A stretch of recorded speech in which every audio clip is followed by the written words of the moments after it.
Welcome back to the channel, everybody. I am Mick Alfany.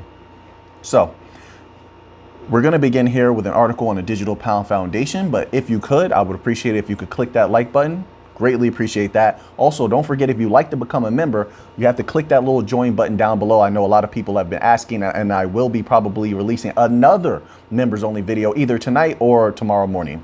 Also, never forget, there's super thanks button down below, and thank you to everyone if you've ever given a super thanks. I greatly appreciate it. Now let's get into this article. So the Digital Pound Foundation put out an article titled "Ripple to Participate in the Digital Dollar Project's CBDC Sandbox Program." That's not all. We have a lot of good news today. Also, if you went over to MTech's Twitter, I don't have it pulled up right now, but MTech, who's utilizing infrastructures based on Hedera, HBAR, they're also going to be participating in the digital dollar sandbox. As you know, MTech has been one of the prominent pushers of digital sandboxes to test out digital currencies, central bank digital currencies, national digital currencies. Okay, so this is big news. Also, you already know we have members on the Faster Payments Council from Ripple. We also have members on the Faster Payments Task Force, which is run by the Fed. That's two different things. Keep that in mind. So now let's read this little tidbit here. It says the nonprofit organization promoting the creation of the Digital Dollar Project, has announced the launch of a sandbox program to kickstart the probe of the technical implementations of the envisaged digital currency. The fintech firm Ripple is among the 4 participants that are expected to help the Digital Dollar Project explore technical and business implementation questions. Inaugural cohort to focus on cross-border payments. The digital dollar, remember, this is just where we're beginning. This is not where we end. Everything you see now are initiatory steps. It's just where we're starting. It's not where we're going to finish. Things are going to get much bigger. As I said before, it's not just going to be a new financial system. It's going to be a new world system overall. This technology, and as it advances, and it has been advancing exponentially, quite rapidly, in my humble opinion, these technologies, distributed ledger technologies, hash graph and decentralized acyclic graphs and blockchain, they are going to continue to expand, increase. The transactions per second were already pretty good. Those are going to continue to increase. You saw what XLM did. They went from what, like 1,200 transactions per second, 1,500, something like that. It was nothing almost, but they went from that to now having the capabilities of 1 million transactions per second between two parties. That's only going to advance. You've seen Algorand advancing their technologies this year, Ripple advancing their technologies this year. So we're going somewhere. We're continuing to grow. Where we were last year is not where we are now. It is not where we're going to be in 2 to 3 years from now. Now, I want to say this before we really dive into these articles here. The banks, central banks, commercial banks, private and public, have a problem. They have a system where they can't really hold each other accountable. They just can't. Too many business connections, too much money being changing hands, too many different rules. I mean, there's so many rules, no one can know them all. So they have a liquidity issue. They have given everyone the illusion of liquidity. You heard me say that before. Okay, so the Fed is raising interest rates, correct? You've heard that over the last few months. It's made the news headlines. They're raising interest rates, but what are they taking in from those interest rates? They're taking in the money that they put out there. They printed too much money, right? And this is happening all over the world, by the way. They printed too much money. They put too much money out there. It was a loose monetary policy. If you want to be kind to them, it was actually bad monetary policy if you want to be like Alphanine.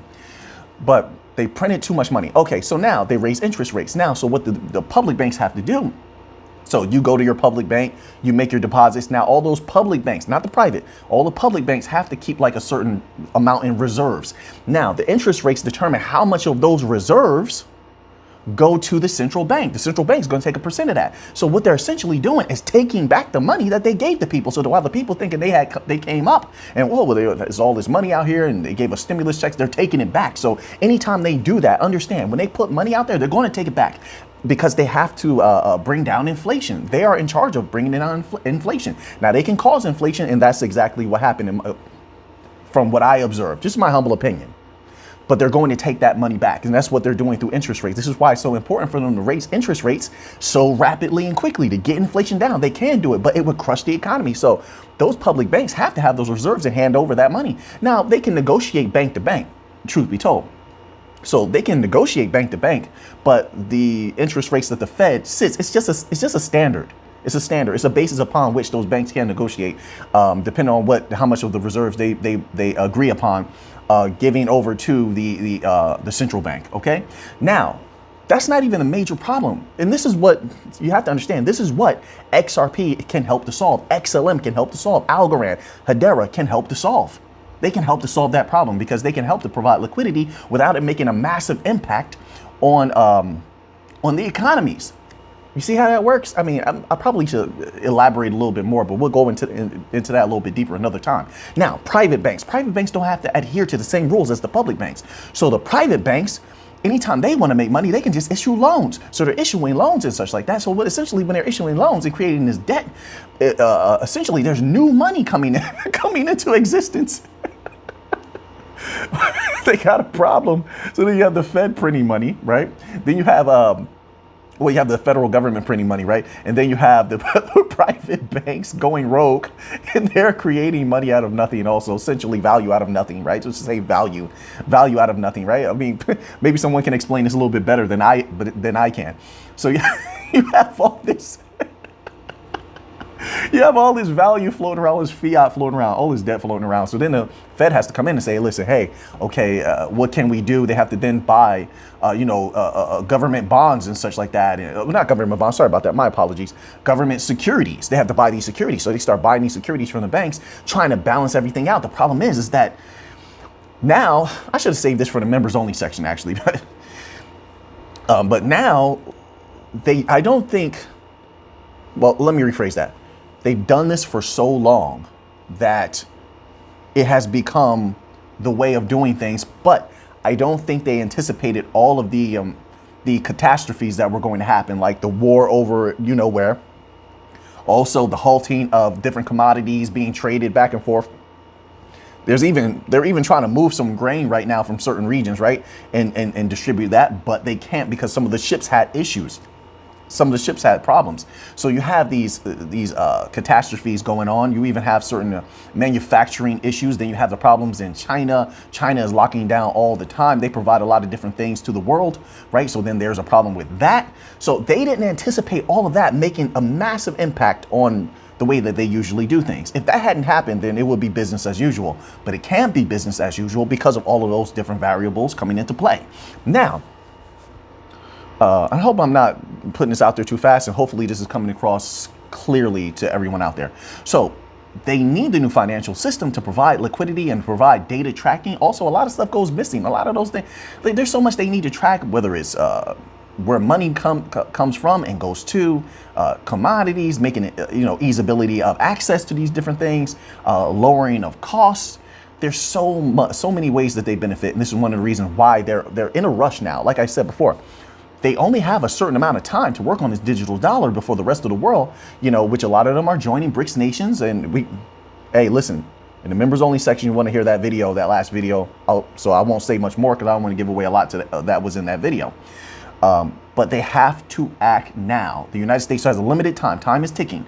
Now, is the West falling? Yes, it is falling. But just like all falls, like if you or I fell, we can brace ourselves for the impact, or sometimes we can even stop ourselves from falling. So even though we're falling now, we can stop ourselves from falling, or we could brace for impact and then we can carry on. But there are also other possibilities. There could be complete collapses, but they have to take steps right now. So you're going to see a lot of rapid development over the next 2-3 years when it comes to CBDCs because of that reason. And also, not only that, if they can actually pull this off and come up with a digital dollar, central bank digital currency, national digital currency, using liquidity, from XRP, or if they create their own liquidity pools on something like Algorand, XLM, they can pretty much do whatever they want. They make the rules. Remember that. The governments make the rules. They do pretty much what they want. The only ones who do more of what they want than the governments are the central banks. Anyway, what a terrible system. So you're going to see a lot of this news coming out, and we're in the season of information, by the way. So you see all of this explosion in the last 2 weeks. Didn't I call it? I said this was going to happen.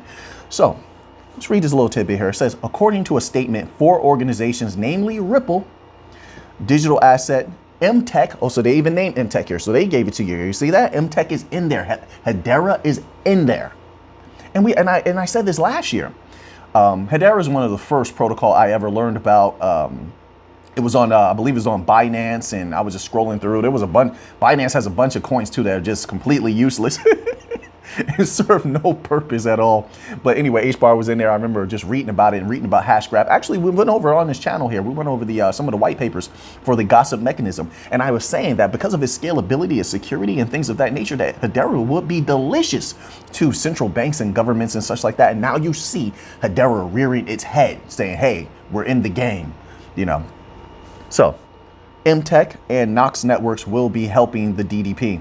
The statement added that participants will get an opportunity to scrutinize real-world technology and investigate the likely implications to business strategies as well as operations. Participants will also conduct test runs to determine possible use cases. So, a lot of what I just explained here is those are like the little intricacies that most people won't understand as to why assets like XRP, XLM, Algorand, HBAR, Hedera, XDC may explode. I believe they will explode, right? Is because they are absolutely necessary. They cannot be compared to anything else. Don't get me wrong. Bitcoin is going to make people money. It definitely is. It has some explosions left in it, and Ethereum as well has some explosions left in it. Although I do believe in the future, Ethereum is going to be dominated by other superior technologies. 100%. There are so many other better smart contract platforms, and they're superior in every possible way. Hedera is one of them, by the way. So even given all of that, these coins in particular provide an opportunity like no other because of the unique problems that they solve. Now, look at their connections. They're connected to all the governments. They have sat down with them. They're on their advisory councils.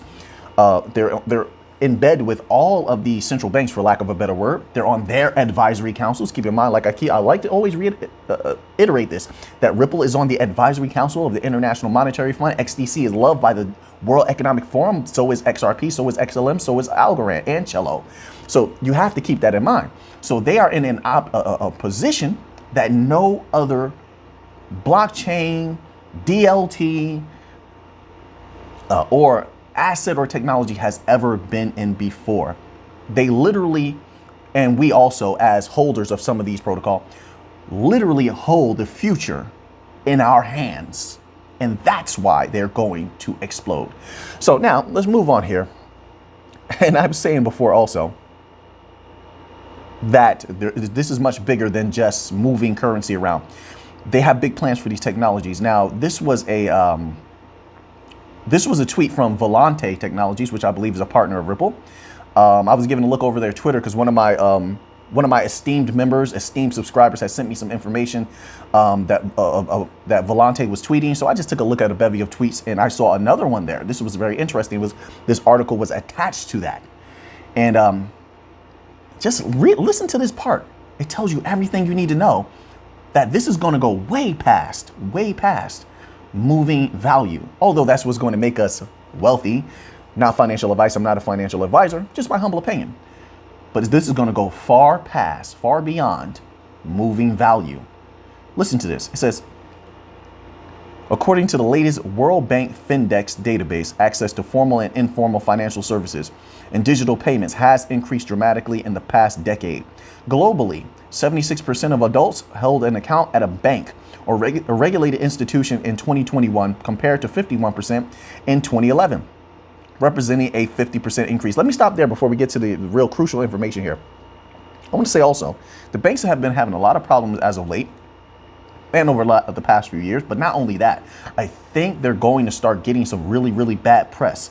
There's a bevy of banks around the world that have been freezing people's accounts, not allowing them access to their accounts for a variety of different reasons, and the customers are very unhappy with that. Now, it hasn't made a whole lot of news headlines just yet, but it could if that continues. And as I said before, that's happening because the banks are having massive problems. Just want to put that out there. Let's continue on here. So it says, much of the gain has been attributed to improvement in digital connectivity, as well as the redacted and social distancing restrictions accelerating digital payment adoption. But getting access is only the beginning. Now, this is key.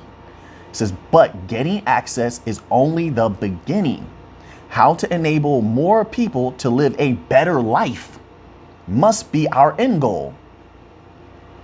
Do you understand? Like, if you pay close attention, this type of language is not exclusive to this article. If you're one of us researchers and you follow, let's say, World Bank, AMFIF, Bank of International Settlements, IMF, you'll notice that they are prying into people's lives, trying to control people's lives a lot more than ever before. They're talking about your health. They're talking about how you live. Half the time, they're not even tweeting or writing articles about money in their banks. You got to pay close attention to things like that. You have to. They're telling you their intentions. So this is going to go far beyond moving value. Although, yes, I do believe that the bank coins will take a huge percentage, and it will take some years, a huge percentage of the world's value. They will be moving, in my humble opinion.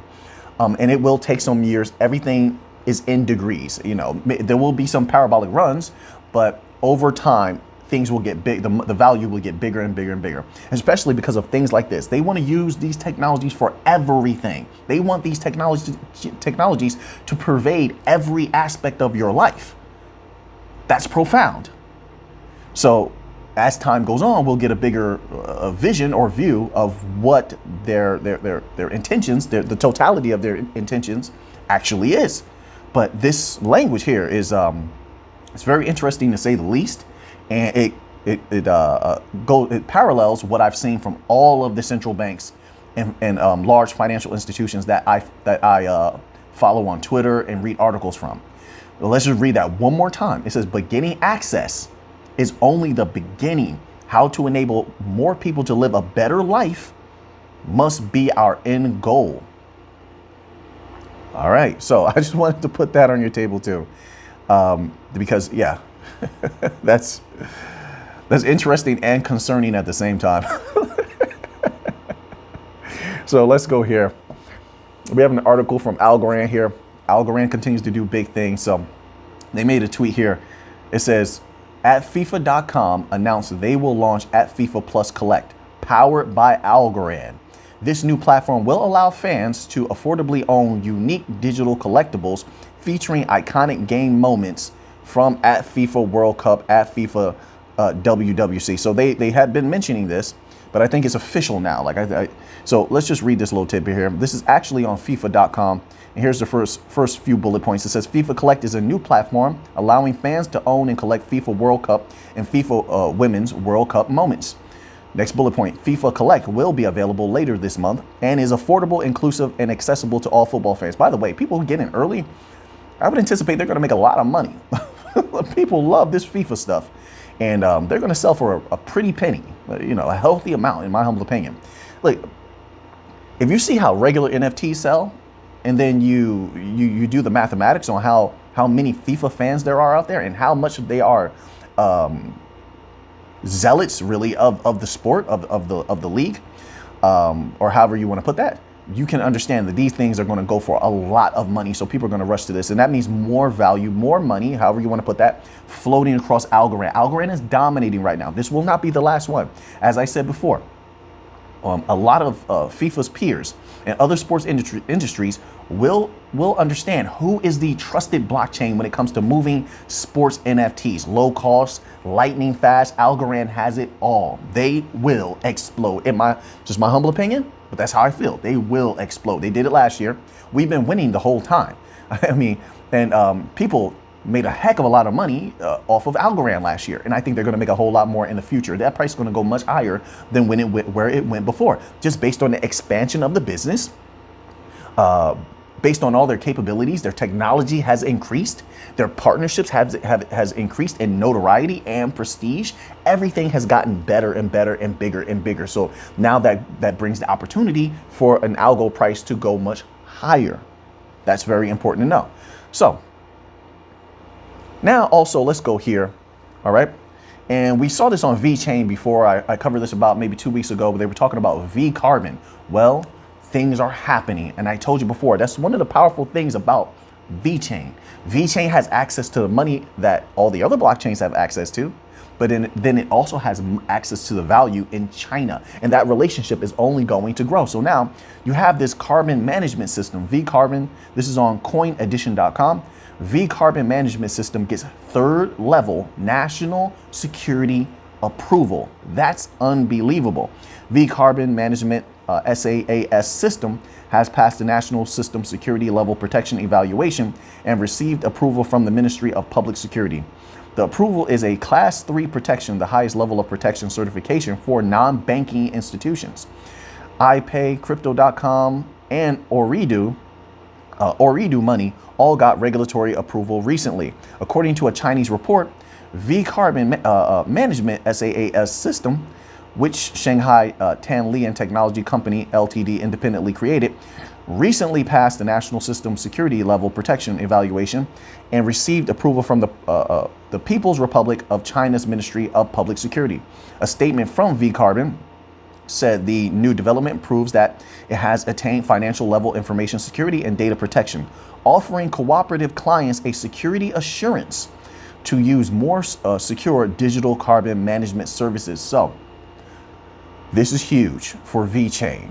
And I only see this increasing, and I see other regions adopting similar technologies because they all want to track carbon, and they want to do carbon credits as well. You see this happening with the farmers all around the world. They've been protesting everywhere. They're shutting down people's farms or requiring them to sell their farms, something like that, because they don't want them using a certain amount of carbon, or was it nitric oxide or something like that. So they want to, the only logical next step will be to trace those things. So you will have the concrete information and data to say, look, this is how much you're using. We don't want you to go past this limit.